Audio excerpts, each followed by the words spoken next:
Prima le sirene spiegate delle volanti, poi il silenzio con i colleghi della polizia che lo portano a spalla tra due ali di folla. È ritornato così, avvolto nel tricolore, nel campo dello stadio della rugby che lo ha visto crescere, Amar Kudin, l'agente 32enne morto lunedì mattina a Roma in un terribile incidente stradale. Quasi 3.000 le persone che lo hanno voluto salutare per l'ultima volta e stringersi attorno alla mamma Vesna, la sorella Taima, la fidanzata Anna, sconvolte da una perdita lacerante. Ed è proprio Taima, la sorella, a dare voce a un dolore e a un legame profondo. La morte non è niente, sono solamente passato dall'altra parte. E non piangere se mi ami, il tuo sorriso è la mia pace. Grazie di cuore a tutti, alle istituzioni, alla polizia, a voi del rugby, a tutte le squadre che l'hanno accolto e l'hanno sempre trattato come uno di famiglia.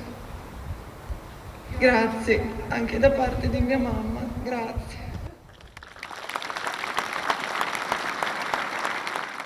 Commozione e gratitudine per quel bambino arrivato a paese dalla Bosnia in guerra nei primi anni 90, orfano di padre, è diventato un uomo nello stadio Visentin di Paese, un gigante buono, una vera prima linea nel rugby e nella vita. Su questo campo che Amar ha tanto calcato e ha tanto amato.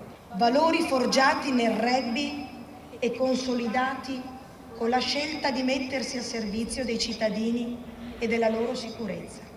A Paese e nel suo campo il 32enne sarebbe rientrato a inizio anno, il trasferimento da Roma era imminente, qui lo aspettavano tutti a Mar, a dare voce ai colleghi e il questore di Treviso Alessandra Simone, anche per conto del prefetto, e del questore di Venezia Gaetano Bonaccorso, anche loro presenti. Mamma Vesna, devi essere orgogliosa di lui, devi essere orgogliosa di lui e noi, la Polizia di Stato, lo siamo profondamente. La grande famiglia della Polizia di Stato si prenderà cura di mamma Vesna, di Taima, di Anna, di tutta la tua famiglia. Vivrai sempre nei nostri ricordi e sarai un esempio per i nostri poliziotti.